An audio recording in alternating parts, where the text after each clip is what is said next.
Friday Night Fights presented by Miller High Life. And we're at the Hard Rock Hotel and Casino. We've got world-class heavyweights in Las Vegas. In our main event, Hasim Rahman, one of the top heavyweights in the world. A man who was outpointing David Tua before a controversial stoppage. He'll face Frankie Swindell, an experienced fighter who's battled with the best.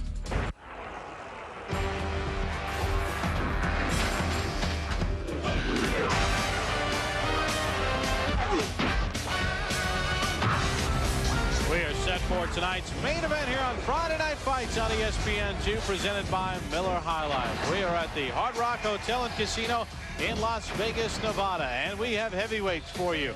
Hasim Rahman, The Rock, squaring off against the veteran Frankie Swindell. They are getting set to make their way into that 21-foot by 21-foot ring here in Las Vegas. Let's take a closer look at tonight's main event.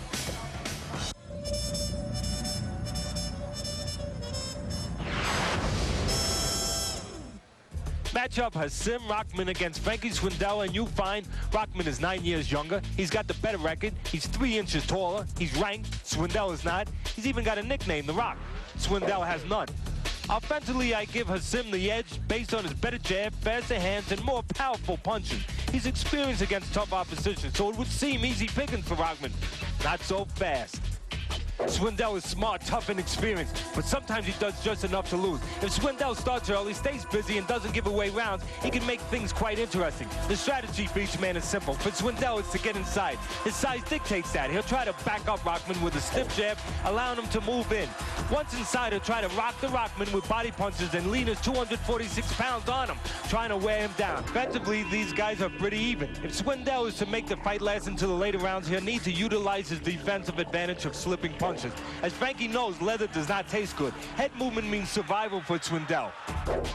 The intangibles. Sometimes Rahman is slow with the jab, especially when he throws only one at a time. Swindell must look to time that slow jab with his right hand. Swindell cuts and his scar tissue could be busted open. And finally, Swindell has not won a decision since July 17, 1993. Frankie Swindell, 246 pounds at the weigh-in. And in his last 5, he is 1-2-2 with a draw against Al Cole in his last fight. Many people thought Swindell won that one. He had the draw against Ross Purity. We thought he was an easy winner, but got a draw there. And 2 losses to Elisir Castillo. Hasim Rahman has 2 losses, as we illustrated in that piece, to set it up against David Tua, Oleg Moskev. He's coming off the win against Corey Sanders. His last 5 opponents have a combined record of 104 wins, 50 losses, and 71 knockouts.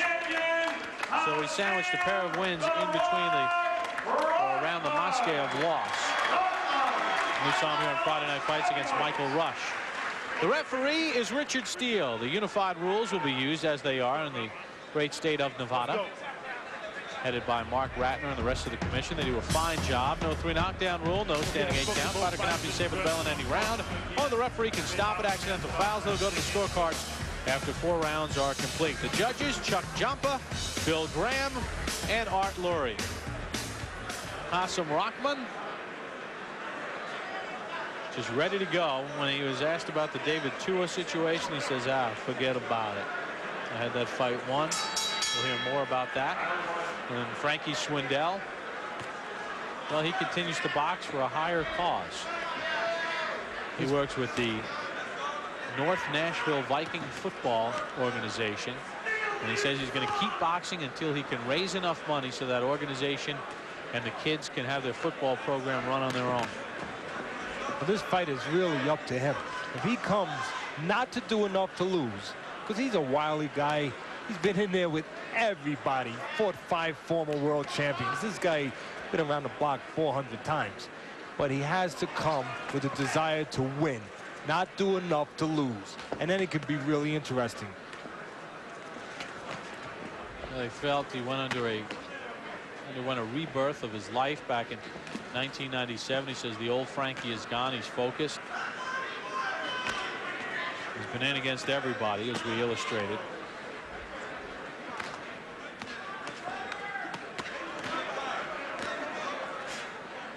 See, right there, Rahman did some good work inside. But what Swindell should have done was, once he realized Rahman was in close, As soon as he felt those punches from Rahman, he should have fired right back. Because that means the taller Rahman was no longer taller. He was small. He was close. In other words, punch at the right times.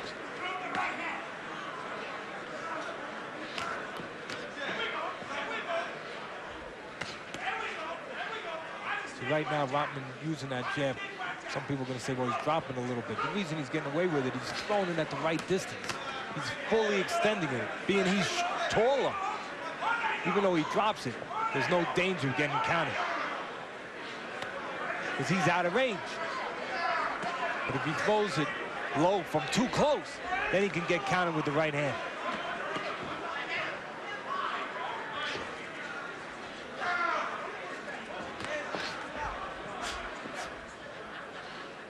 Rahman is pretty basic, technically fairly sound.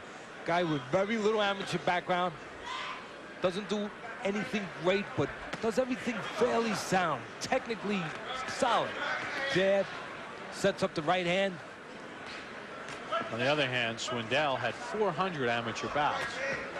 84 Olympian. This is his 61st bout as a pro. Right now, Rahman has it the way he wants it. Using that jab, keeping the shorter man on the end of it. And later on, Rahman will be looking to set up his favorite punch. Straight right hand. He's got power in that. Good punch, Rahman. Well, Rahman has controlled this first round, keeping Swindell at a distance with the good jab. And now he puts a nice combination together to punctuate a good round one for Rahman. The dimensions are perfect for Rahman. Taller man, distance, he's got to have an advantage. You know, the punch numbers through 2 rounds, and you see Rahman with 183 thrown already. There's that right hand again. Swindell laying on the right side. Watch Swindell when he jabs. He lays on his right. Leaves a real hole for the right hand. You can't lay on the right. Right hand crosses right over. You finish on the left. Now the guy can't get that right hand off. The only way you can lay on the right like Swindell does is if you close the gap, like that. Now, of course, Rahman had no room, no distance to get the right hand off.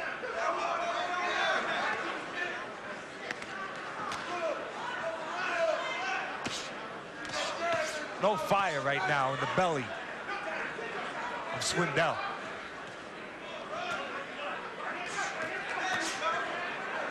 Of course, some of it has to do with the jab and the attitude of Rahman, but the cornermen of Swindell, they saw early that Swindell was not doing what he should be doing. Right from the beginning. Not looking to move his hands.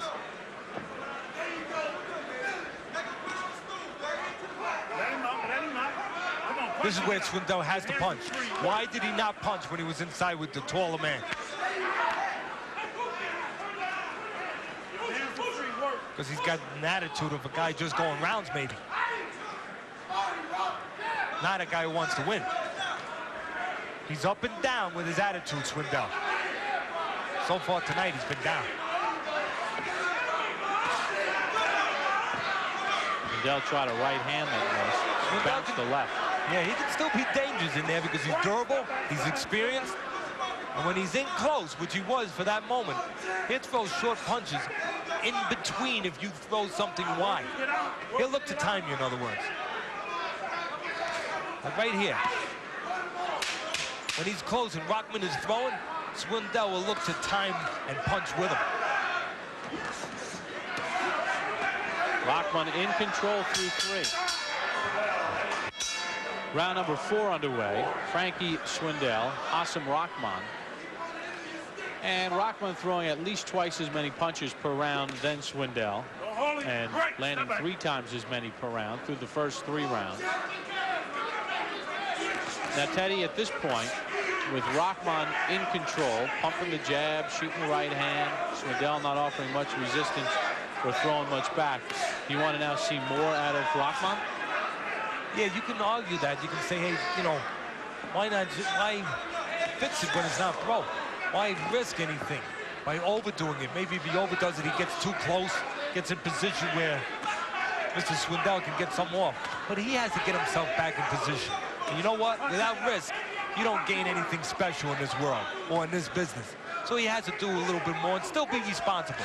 Still do it right. Don't get caught. By step it up, though. Looks like he's got a guy in front of him allowing him to control him. So you know what? Run with it.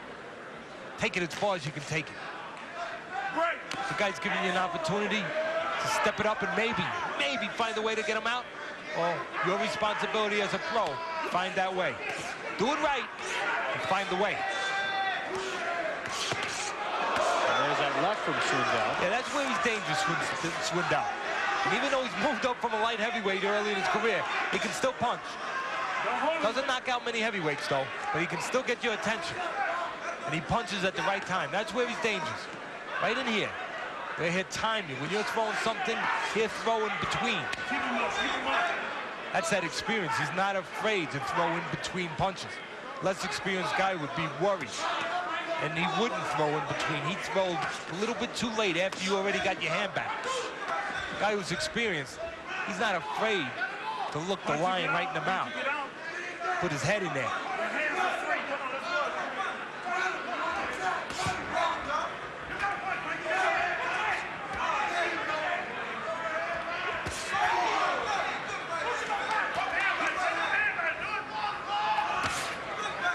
This is where Rahman has to watch. Either he's got to work, be good defensively, or tie up Swindell, which he did there. Come on, work it out, get out, work it, get out. No different than Ayala Campos.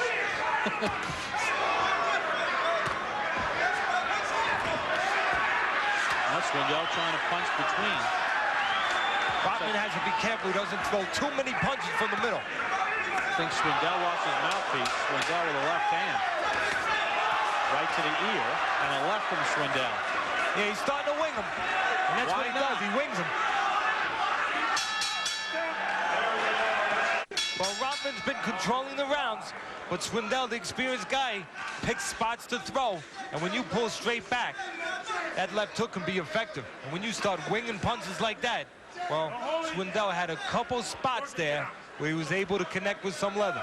But most of the round was carried by Rahman. You almost get the sense as we start round 5 that Swindell knows that he's not winning a decision. I mean, his last decision win was in 1993, 21 fights ago. And he knows that Rahman's chin is susceptible. Tua got him and Moskayev got him. So maybe he's just going to try to pick his spots and punch between the Rahman punches and hope maybe he tags him on that chin and knocks him out. Well, that's how he fights. That's how he fights. He doesn't really have the physical endurance or the mental attitude at this point in his career to do enough, to be busy enough round by round to win decisions with decent fighters. And that's why he hasn't won a decision in 7 years. There's a couple reasons. One, he's fought a lot of guys in their hometowns. So sometimes he's been robbed. He's also taken fights on quick notice. And he's been beaten that way. But also, sometimes he's just, as we see, he's just not busy enough. And if he doesn't knock you out, he gets out hustled. Thus, 7 years without a decision win. That's an amazing stat when you think about it. Yeah, I mean, especially over the span of 21 fights. Well, he's been jobbed a couple times, as we illustrated. See, there's that right hand again. Again, he was laying on the right. Richard Steele stops the action.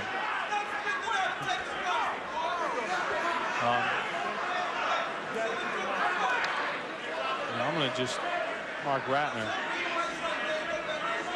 before the fight handed us all the rules. They'd have to wait for a lull in the action to replace the mouthpiece. It looked like Rahman was moving in for some more. Yeah, you don't want to break up the tempo of the fight.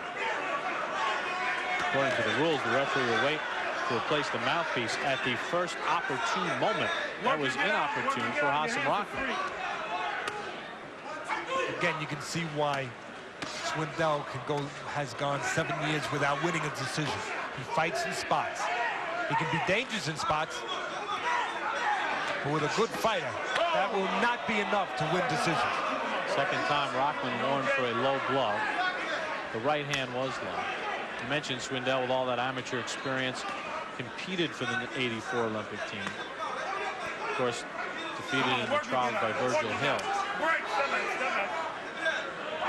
Virgil Hill went on to win a silver medal, and of course later on in the pros went on to win light heavyweight championship of the world and defended many times. Well, Rahman in control, nothing spectacular, but he is a little cautious because Swindell could land that counter shot. Teddy, in very short time, Eddie Futz will celebrate his 89th birthday, one of the great trainers of all time. God bless him, and one of the great gentlemen in the business of boxing, which is more important of all time. Great ambassador to the game. Been in with many. We don't even have time to list all the world champions that he's been in their corner. Come on, you guys, come on. The last one of his career. There you go now. All right, thank you. And fixing the turnbuckle there in the corner. Got it all squared away. Well, Swindell is doing a better job in the last couple of rounds. He's landed over 50% of his punches in each of the last 2 rounds. And we saw at the end of the last round, Rahman took exception to that late punch from Swindell after the bell. Remember, it was a punch well after the bell by David Tua that really turned around Rahman's career. And it was a left hook, and Swindell, guess what? Swindell throws a pretty good left hook. Numbers from round 5. Great. Swindell has been behind in the numbers game the entire fight. He's got to just hope to catch Rahman at an inopportune moment and land some big punches. Very specific moments when Swindell can be effective. The only flaw of that strategy, Teddy, is I don't know if Swindell has the power of a Tua or a Moscow. No, he doesn't. But he can hurt him and then put a right hand. He's going to have to do it with 2 punches where they did it with 1. Teddy's scorecard through 5 and a shutout. I agree. Be hard-pressed to find any round to give Swindell. See, Swindell should use that jab. He's got a good jab when he uses it. And it sets up that right hand.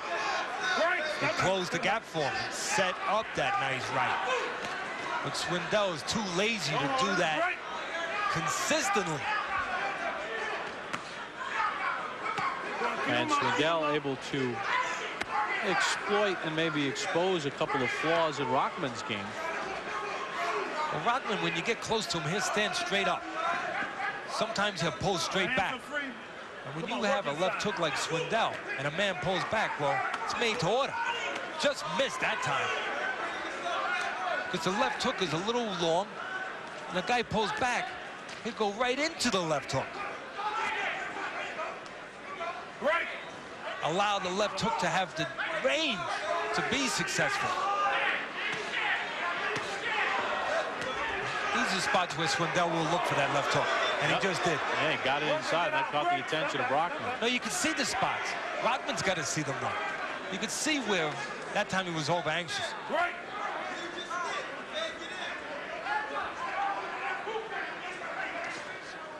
See, that jab's getting a little lazy by Rahman, and it's allowed Swindell to close the gap. See how slow that jab's getting?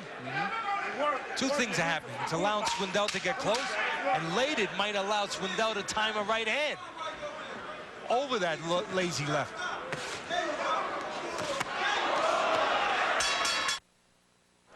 Teddy, in the last couple rounds, Swindell doing a decent job. In fact, in the last round, Swindell landed 12 of 24 power shots to Rahman's 12 of 23. Well, as that jab goes, so goes Rahman, and so goes Swindell. Because when the jab of Rahman slows down, Swindell speeds up. He's able to close the gap. And that jab is slowing down. So the numbers in round 6, and for Swindell, 12 of 21 more power shots. Great percentage. I think Swindell should start getting ready to time a right hand over one of those slow jabs of Rahman now. Teddy, you've said this in other fights that we've had here on Friday Night Fights many times. Sometimes when the chalk guy or the favored guy or the better guy lets the opponent hang around when he's dominating him early, bad things can happen. Yeah, the guy can get brave. Confidence. Confidence can cause a lot of problems. Even if the guy's less. You let him believe he's more, huh, you can have a problem. That's why there's upsets in this world. Teams start to believe they can win. On the side of Rahman's trunks, he has the word rock in cutout satin. And he has lost the O. It's fallen off the trunks, and he's lost some of his O in the fight, too. And it's because he's not using that good, strong jab. Exactly right. Now it's up to Swindell. What's he going to do about it? Swindell should start using that jab. Start using that jab. Close the gap. Now Swindell's just where he wants to be, but he's not working. Giving a free ride to Rahman. And Rahman's also losing the K in rock on his trunks. And his chances of getting a KO might be gone. This is where Swindell needs to look to work.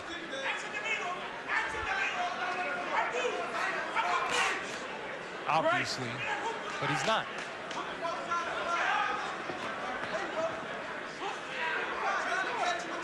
And that is why Swindell has 19 losses. Well, one of the reasons. Doesn't work enough. Now here's the spots he can be dangerous.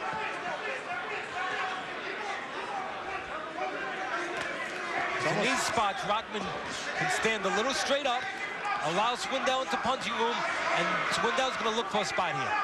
Yeah, it's almost like Swindell wants Rahman to have a little success.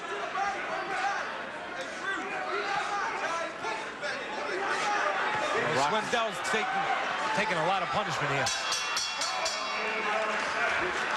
Well, when push came to shove, Teddy, and the bell sounded to start the round, despite his corner's protest, Swindell said, "Ixnay on me coming out." He's not coming out. He made a decision, and that was the decision. He's taking a lot of punishment, especially that round. A lot of it is his own fault. A lot of it to the credit of Rahman, moving his hands. Roy Bohannon and James Mullen trying to talk him out of quitting or not wanting to fight anymore, and he just continued to say, "Hey, I can't see out of my right eye. It's over." And I wonder if it's really over totally. Rahman gets the win, 34-2. He's 28 stoppage. And we'll get a chance to talk with Hasim Rahman, who picks up the victory tonight as Frankie Swindell does not answer the bell for the start of round number 8.